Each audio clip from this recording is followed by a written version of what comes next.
설교의 원고가 3장인데 1장 정도를 벌써 성경으로 읽은 것 같아요. 굉장히 많은 양을 읽었는데 원래 설교학 가르칠 때는 이렇게 많이 읽도록 권하지 않습니다. 그러나 설교 시간을 더 줄여가는 의미도 있고 또 주중에 늘 소리내서 읽지도 않으시기 때문에 소리내서 한 번씩 읽으셨으면 좋겠다 생각합니다. 성경 원래 이렇게 소리내서 읽도록 만들어진 책입니다. 묵독이라는 것은 최근에 발견된 기술 중에 하나예요. 원래는 다 소리내서 책을 읽었습니다. 지금으로부터 약 2000년 전에는 어떤 사람이 소리를 내지 않고 책을 읽고 있으면 그 사람은 굉장한 기술을 가지고 있었던 사람입니다. 다 소리를 내서 원래 읽었고 우리가 읽는 성경이 소리내서 읽도록 만들어졌습니다. 그러니 이렇게 함께 있는 공동체들이 소리를 내서 읽는 것 참 좋은 것 같습니다. 오늘 설교의 제목 2010년 정도에 우리나라에서 유행했던 책 개정판까지 나왔던 정의란 무엇인가 그 책에서 그대로 갖다가 한 글자도 틀리지 않게 갖다 사용했습니다. 마이클 샌델이라는 하버드의 정치학 교수가 냈던 책이고 2010년 당시에 국내 정치적 상황이 정의가 없던 상황이었죠. 그래서 이 책이 굉장히 많이 팔렸었던 기억이 있습니다. 유례없이 인문학 책인데 100만 권 정도 팔려서 정의에 대해서 사람들이 이렇게 갈급하고 있구나 뭐 그런 생각들 했었는데 제가 그래서 마이클 샌델 책을 처음 사서 읽고 여러 권 책을 읽었어요.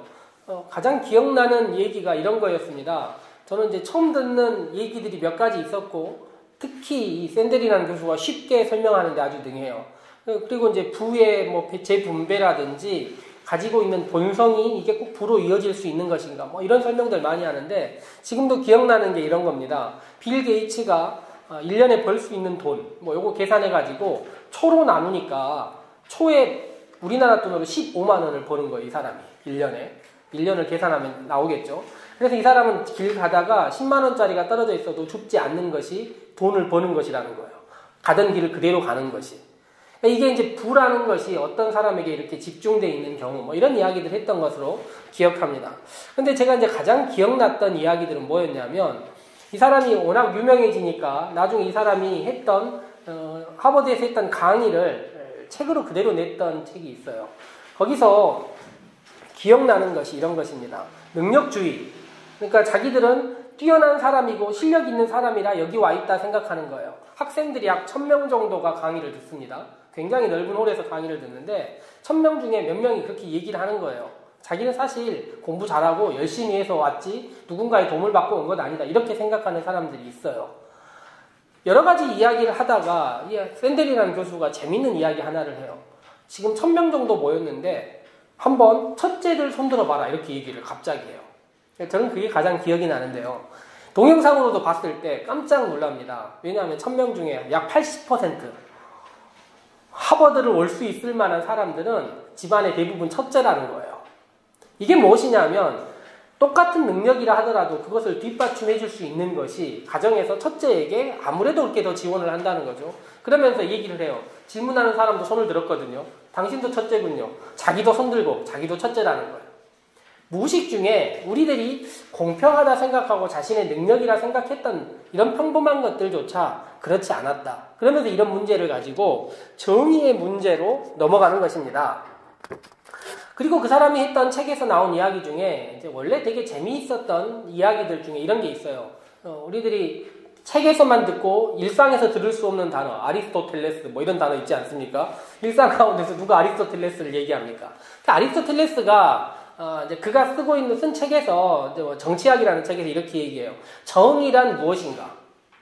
마땅히 받아야 할 것을 받을 사람이 받는 것. 이게 정의라는 거예요. 그러면서 무슨 얘기하냐면 전쟁에서의 정의가 무엇이냐 이렇게 얘기해요. 공정한 분배가 정의다. 그리고 이제 물론 시대에 맞는 이야기들을 많이 하기는 하지만 마땅히 받아야 할 것을 그 사람이 받는 것. 이것이 정의라는 것입니다. 그렇게 생각을 해본 다음에 이 이야기를 잠깐 내려놓고 한번 생각해 보시죠. 몇 주 동안 우리는 사무엘상의 이야기를 다루었습니다. 그리고 지난주 마지막으로 시편 72편 7절 제가 의도한 것은 아니지만 반복해서 읽어보면 참 좋은 구절이죠. 그가 다스리는 동안 정의가 꽃을 피우게 해주시고 저 달이 다 닳도록 평화가 넘치게 해주십시오.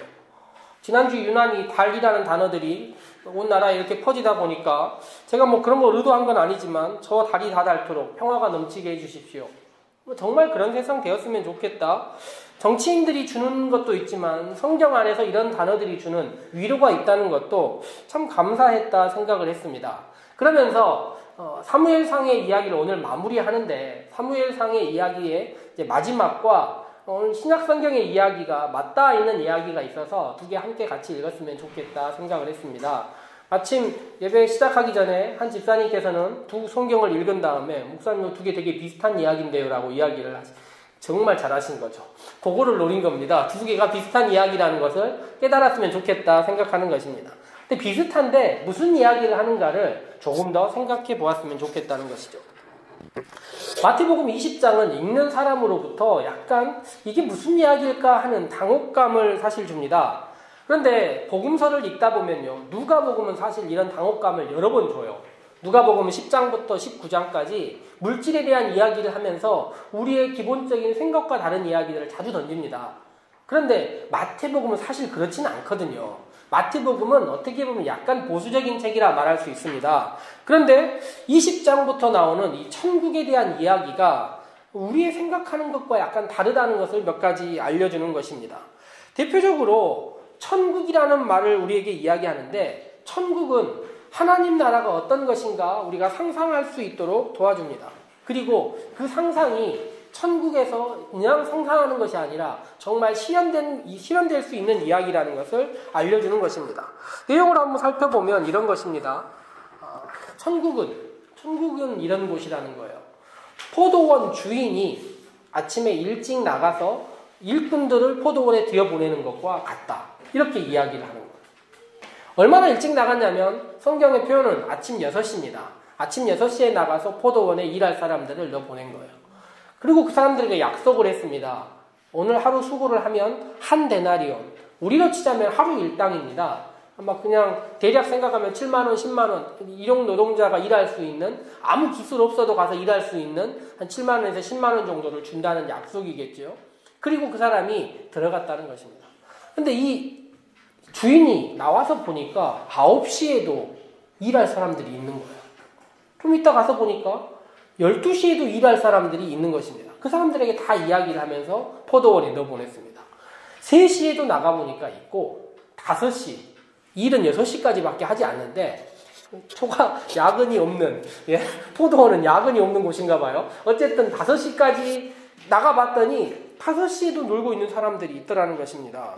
그래서 이 사람에게 이야기를 합니다. 왜 이렇게 빈둥거리고 있느냐 물어봤더니 이 사람들이 이야기를 이렇게 해요. 아무도 우리에게 일을 시키지 않아서 이렇게 있는 것입니다. 그리고 나서 1시간 지나고 나서 일을 수고한 사람들에게 일당을 줄 시간이 되었다는 거예요. 그런데 주인이 먼저 온 사람부터 주는 것이 아니라 나중 온 사람부터 주라고 이야기를 한 거예요. 급여를 주는데 나중에 1시간 일한 사람이 얼마를 받았다는 거예요? 한 데나리온을 받았다는 것입니다. 그리고 나서 사람들이 생각하겠죠. 당연한 것 아닙니까? 우리 모두 그렇게 생각할 수 있지 않습니까? 1시간 일한 사람을 주면 3시간, 6시간, 9시간, 12시간 일한 사람을 얼마를 줄까? 생각했는데 본인들의 예상과 다르게 얼마씩 줬다는 거예요? 같은 한 데나리온씩을 줬다는 것입니다. 이것이 정의일까요? 궁금하지 않습니까? 이것이 천국일까요? 이것이 정의일까요? 이렇게 한다면 누가 그 주인의 휘하에서 아침부터 와서 일하겠습니까? 그런데 아까 처음부터 이야기했던 아리스토텔레스의 이야기, 마땅히 받을 것을 받았다면 그것은 정의라는 것입니다. 그러므로 정의롭지 않은 것은 주인과의 관계가 아니라 무엇 때문에 정의롭지 않다 생각하는 것입니까? 비교로 인하여서 정의롭지 않다고 생각하는 것입니다. 이 성경의 이야기는 천국의 모든 것을 설명하는 것 아닙니다. 이거 하나로 천국은 이것이다라고 말할 수는 없지만 천국의 다양성 중에 하나를 보여주는 이야기인 것은 확실합니다. 그런데 저는 이거 보면서 천국이 가지고 있는 최하한선, 천국에서 생각할 수 있는 제일 마지노선이 이 정도가 아닐까 생각해 봅니다. 주인이 하는 이야기의 핵심은 이것입니다. 나중에 온 이 사람에게도. 천국이 어떤 곳인가를 알려주는 것은 천국이 부름받지 못하여 하루 종일 나를 지샌 사람에게도 동등한 대우를 해주는 곳, 그들에게도 하루에 필요한 마땅한 양식을 주는 곳이 천국이라는 것입니다. 부모를 잘못 만나서 변변한 직장을 가지지 못한 사람에게도 태어날 때부터 특별한 능력이 없어서 사회로부터 줄을 세우면 맨 마지막에 서는 사람에게도, 혹은 그냥 줄 섰는데 지질이 운이 없어서 다른 줄만 선택받고 내 줄은 선택받지 못한 사람들에게도 하루에 필요한 양식은 꼭 채워주는 것, 마땅히 일할 마음만 있고 그가 그런 의지만 있다면 마땅히 그런 사람에게도 하루에 필요한 것들을 채워주는 것, 이것이 천국이라는 것입니다. 이스라엘 백성들이 출애굽했을 때 정말 하나님이 이렇게 하셨어요. 출애굽해서 가나안 땅으로 갔는데요. 가나안 땅에서 이스라엘 백성들에게 땅을 나눠주세요. 그런데 능력 있는 사람들에게 땅을 더 나눠준 게 아닙니다. 모두 공평하게 땅을 나눠버려요. 어떤 지파는 니는 더 뛰어나니까 더 많이 주겠다가 아니었습니다. 너는 보니까 일을 더 잘하게 생겼다, 더 많이 주는 것도 아니었어요. 하다못해 여자들만 있는 집안이 있지 않았습니까? 슬로보아스의 딸들이라는 그 집안에도 똑같은 양을 주었다는 거예요. 모두 공정하게 나눠주는 사회, 이것이 하나님의 뜻이라는 것입니다. 하나님은 행여라도 이게 시간이 지나면서 사람들에게 흔들릴까봐 희년이라는 제도를 줬어요. 50년 지나면 원상태로 다시 세팅, 처음에 있던 그대로 다시 돌아가서 함께 나누어서 살아라. 혹시 사람들이 잘못할 수 있지만 되돌려라라고 이야기를 한 것입니다. 그런데 사람들이 그렇게 하지 않았던 것 같습니다. 자기의 뜻대로 옳은 대로 살았다는 사사기의 이야기 있지 않습니까? 남자들이, 힘 있는 사람들이 자기 하고 싶은 대로 하고 사는 세상을 만들어버린 거예요. 이렇게 시간이 지나고 신의 정신에 따라서 되돌리지도 못하고 지내자 부가 한쪽에 집중되고 땅이 한쪽에 집중됐다는 것입니다. 그래서 나중에 찾아보면 사울의 왕정을 지지했던 사람들을 성경은 유력자들이라고 성경이 표현하고 있어요. 유력자. 이게 히브리어로 깁보르 하일이라는 사람들인데, 이 사람들의 모임이 뭘 하고 있냐면 왕정을 지지하는 것입니다. 가지고 있는 것이 있으며 그것을 지켜서 더 크게 늘려가려는 사람들이 왕정을 지지하는 것입니다. 이들이 하는 이야기들 보면요, 왕정이 시작할 때 이 사람 사울이 우리를 지킬 것 같지 않자 이렇게 이야기합니다. 이 사람이 어떻게 우리를 구할 수 있겠느냐, 그냥 이렇게 이야기하고 선물도 주지 않습니다. 그러다가 사울이 또 전쟁에 승리하자 아까 그 사람들 나오라고 소리 지르는 경우까지 볼 수 있어요. 이것은 성경을 보다 보니까 기득권 세력들, 하나님이 주신 평등하게 나누어서 최소한의 필요한 것들을 채워주려고 하는 하나님의 정의, 하나님의 천국에 맞지 않는 사람들이 상당수 있었다는 것입니다. 그런데 그들은 그들이 가지고 있는 기득권을 더 누리려고 하다 보니 사울의 왕권이 좋은 거예요. 그런데 소문을 듣자 하니 새로운 사람 한 명이 나온다는 것입니다. 이건 변화인데 변화를 원치 않는 많은 사람들이 있습니다. 그래서 그 변화를 가져오려는 다윗에 대해서 사울이 핍박하는 것이 그들의 입장에서 별로 싫은 일이 아니라는 거예요. 이미 갖추고 있는 것들이 충분하면 다윗이라는 사람이 새롭게 나타나서 그들에게 무엇인가 변화와 흔들림을 주는 것을 원치 않는다는 것입니다.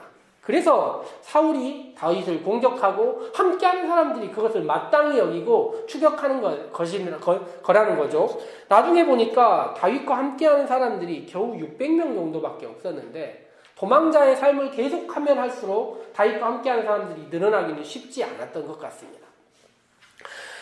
우리가 읽은 말씀 이전의 상황들을 보면 이제 사울의 왕에 몰락기가 찾아오는데 다윗은 계속 도망다니고 있습니다. 사울은 다윗을 죽이려고 하죠. 그런데 오히려 사울이 다윗을 죽일 수 있는 상황이 만들어지는 것이 아니라 다윗이 사울을 죽일 수 있는 상황이 2번이나 만들어지는 것입니다. 그리고 나서 다윗은 그때도 이것은 나의 일이 아니다 생각을 하죠. 그리고 나서 도망칩니다. 어디로 도망쳤냐면 블레셋 지역으로 도망을 쳐요. 자기를 그렇게 죽이려고 했고 힘들었던 상황으로 도망을 칩니다. 근데 블레셋이라는 지역은 신약 성경에 보면 폴리스가 있지 않습니까? 그리스 지역에서 나와서 만들어져 있는 폴리스. 이것은 도시 국가들이에요. 신약 성경에 보면 데가볼리 이런 지역 나오는데 10개의 폴리스가 있었던 것이고, 이 블레셋이라는 사람들도 에게해 지역, 즉 그리스 지역에서 이렇게 건너온 사람들인데, 이 사람들도 도시국가 형태를 유지하고 있었습니다. 그러니 늘 용병이 필요하고 싸움 잘하는 사람이 필요했으니 다윗과 600명의 사람 탐나지 않았겠습니까? 그래서 그 사람들을 다 받아준 것입니다. 다윗도 그런 마음에서 받아줄 사람에게 찾아가서 자신을 더 이상 도망자의 삶을 살지 않겠다 다짐한 것이죠. 그리고 나서 도망간 다음에 다윗이 무엇을 하냐면, 제가 지난번에 얘기 드렸지만 당시 시대에 전쟁이 두 가지 형태가 있었다는 거예요. 첫 번째가 경제전쟁. 수익이 없으면 남의 거 뺏는 방법밖에 없으니 전투를 하고 전쟁을 일으켜서 남의 것을 뺏어오는 것입니다. 두 번째가 그 아말렉과의 독특한 전투인데, 성전, 거룩한 전쟁, 명예전쟁이라는 전쟁이에요. 소득이 하나도 없는데 전투를 치르라고 하는 것, 이것이 두 번째 전투라는 것입니다. 그런데 다윗이 블레셋 지역에 가서 뭘 했냐면 이 경제전쟁을 여러 번 벌이고 다녔던 것 같아요. 먹을 게 없으니까, 주는 게 없으니까 600명 데리고 다니면서 전투를 치르러 가는 것입니다. 다윗이 여기저기 치르러 가다가 어디로 전쟁을 공격을 했냐면 아말렉이라는 그 사람들 있지 않습니까? 그곳에도 공격을 했어요. 그런데 다윗이 그 안에서 머무르면서 자기 마음대로 경제전쟁을 할 수 있는 조건이 무엇이냐면, 이 블레셋과 함께하는 여러 연합 지역들, 도시국가들이 연합해서 싸울 때는 아마 전쟁에 참여해야 된다는 조건이 있었던 것 같아요. 그래서 전쟁을 치르러 나갔는데 하필 전쟁의 상대가 누구냐면 이스라엘이라는 거예요. 자기의 모국과 싸워야 될 이 아주 안타까운 상황이 벌어졌고, 그래서 그들이 원래 머물러 있던 곳에서 아벡이라는 전쟁터로 나갔던 것입니다. 성경에 보니 80km에서 90km 정도 되는 것 같아요. 한 2, 3일 정도 걸려서 갈 길을 가서 그곳에서 전투를 치르려고 했습니다. 그런데 전투를 치르려고 할 때 어떤 상황이 생겼냐면, 사람들이 쳐다보니, 블레셋 연합군들이 쳐다보니 못 보는 사람들이 있는 것입니다. 이게 누굽니까? 다윗이 있는 거예요. 다윗은 이미 유명인사 아닙니까? 그러면서 블레셋 연합군들의 마음 가운데 얘 갑자기 배신하면 어떻게 하지? 하는 마음이 들어서 그를 돌려보냈던 거예요. 돌려보내고 내려가 봐서 3일 길을 다시 걸어서 황급하게 그의 가족들만 있는 곳으로 갔던 이야기가 오늘 성경 이전의 이야기입니다. 80km 되돌아서 가봤더니 무슨 일이 벌어졌다는 것입니까? 아말렉 사람들이 다윗이 이미 공격해서 경제전쟁으로 인하여서 자기들의 모든 걸 빼앗겼던 사람들이 어디서 소문을 많이 들었는지 다윗과 함께하는 사람들이 그 성에 없다는 이야기를 듣고 찾아온 것입니다. 그래서 성경에 보니 아무도 죽이지도 않았다고 그래요. 모두 살려서 다 데리고 가버렸다는 것입니다. 있는 것을 다 가져가 버렸다. 도대체 언제 가져갔을까 정확히 모르지만 최소한 3일 이상의 시간이 지났던 것이 확실하고, 상황들을 본 다음에 우리가 정말 누구 말대로 이러려고 우리가 이곳으로 도망왔나 생각을 했을 것입니다. 그러면서 남자들 600명이 모여서 울기 시작한 거예요. 어떻게 울었다는 것입니까? 울 힘이 없을 때까지. 정말 뜨거운 사랑의 남자들이죠. 예? 아이들을 위하여, 아내들을 위하여 얼마나 울었는지 모릅니다. 너무 울다가 이 사람들이 지쳤다는 거예요. 그러고 나서 사람 중에 몇 명이 우리가 왜 이런 일을 겪었나 생각한 다음에 이게 다 다윗 때문이다라고 얘기를 한 거예요. 그래서 사람들이 다윗을 치자라고 얘기했는데 다윗이 그때 무엇을 했냐면 하나님께 구한 것입니다. 하나님을 의지하여서 이 어려움들 이겨내게 해달라고 이야기하고 그 사람들과 대화하고 이제 우리가 어떻게 해야 될 것인가, 나를 죽인다고 해결될 일이 아니지 않느냐 하고 찾아 나서자 이야기를 한 것입니다. 그런데 문제는 어디로 가야 할지를 모른다는 게 문제예요. 600명이 나서기는 하는데 아말렉 사람들이 지난번에 있었던 그 장소에 있으리라는 보장이 없지 않습니까? 제가 이스라엘 땅에 가본 적은 없지만 혹시 가본 분 계시나요?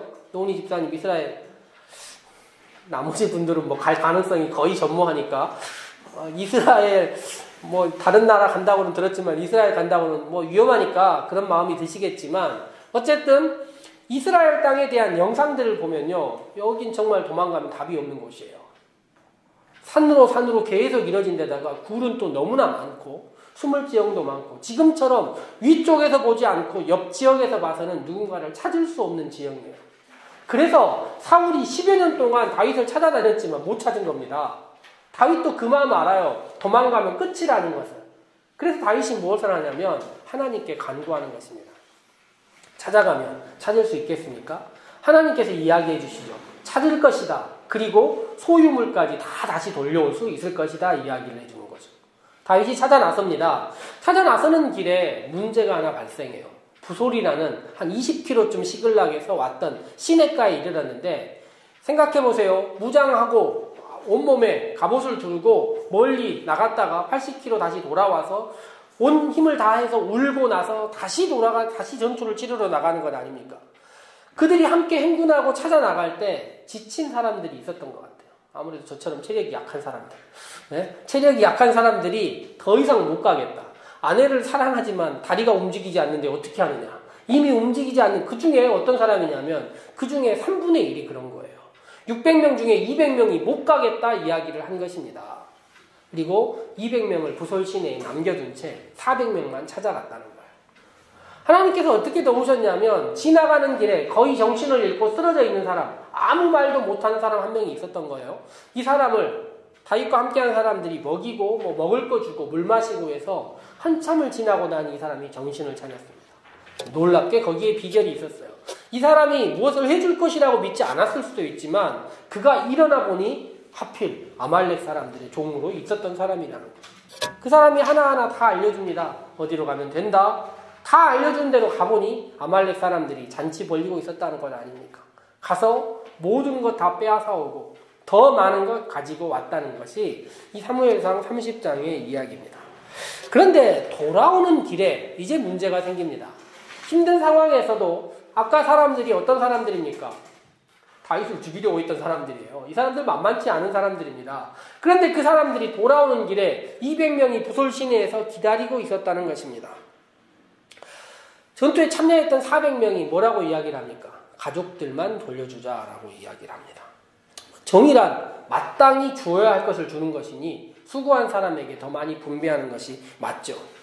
만약 이렇게 전쟁하지 않고 나가는 거 상관없이 똑같이 n분의 1로 나눈다면 누가 전쟁을 하려고 하겠습니까? 그리고 그런 전쟁에서 한 나라가 승리할 수 있겠습니까? 당시 로마 시대에서는 확실하게 전쟁에 나가서 활 맞고 칼 맞은 사람에게 대우를 해준 거예요. 후방에 물러진 사람들에게 절대로 승진이라는 기회가 없었다는 거예요.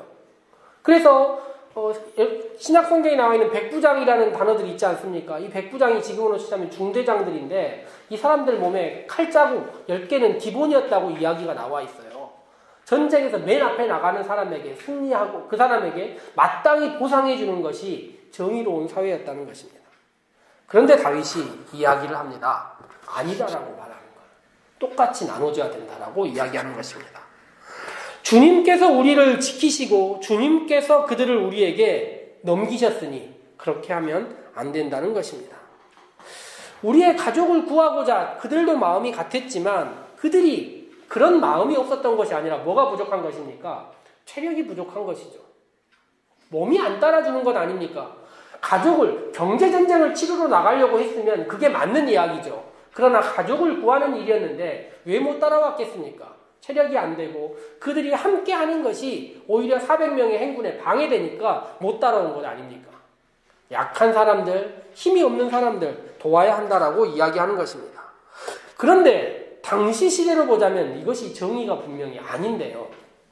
추후에 성경에 보니까 이런 전쟁은 이런 사람들을 데리고 전쟁을 한다면 망할 수밖에 없을 것 같은데 다윗이 뭐라고 이야기를 하냐면 이것을 이스라엘의 관습법으로 삼았다는 거예요. 전쟁을 치르되 얻은 것은 똑같이 나눈다라는 독특한 정의롭지 못한 사회를 만들어버린 것입니다. 그런데 사무엘상부터 시작되는 하의 이야기 읽어보면 뭐라고 이야기했냐면 다윗이 어디를 가든지 하나님이 그들에게 승리를 주셨다. 두 가지 이야기를 함께 생각해보면서 나라 전체로 봤을 때 복잡하고 혼란함이 이제 끝나는 이 시기에 우리는 정의란 무엇인가, 천국이 무엇인가 함께 생각해 보았으면 좋겠습니다. 그것은 무엇인가 새로운 것을 만들어가는 것이 아닐 것입니다. 천국에 대해서 우리들이 생각할 때 금, 은, 황금길 이런 거 생각한다면 그런 천국은 성경에 나와 있는 천국이 엄밀히 말해서 아닌 것입니다. 천국은 우리에게 상상하게 만드는데요. 어떤 것을 상상하게 만드냐면 구약 성경에 있었던 가장 아름다운 일들을 구약 성경의 사람들이 노래로 다시 이야기하고 그 이야기를 예수님이 다시 받아서 똑같은 자신들의 이야기, 전쟁이 아닌 일상의 이야기에서 되돌려줄 때 그것을 우리의 삶에서 이것이 현실이 될 수 있구나라고 생각하고 우리의 삶에서 최선을 다해서 바꿔보려고 노력하고 그렇지 못하더라도 천국에 가서 주님과 함께 할 때는 이것들이 이루어지는 세상이 만들어질 수 있구나 상상하는 것. 이것이 천국이라는 것입니다.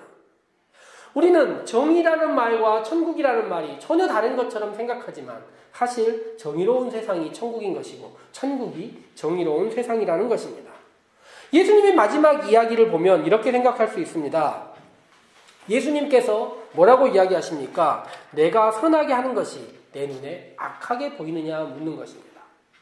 마땅히 얻어야 할 것이 무엇인가를 생각하고 우리들이 비교하고만 살지 않는다면 하나님께서 우리 각자의 주신 것이 타인들 눈에게도 그들에게도 같이 주어져야 된다고 생각하는 것, 이것이 정의로운 세상이고 그런 것이 누가 눈에 봐도 하나님께서 약하고 힘없는 사람을 돌보시고 그들과 함께하는 세상, 그것이 천국에 대해서 이야기하는 것입니다.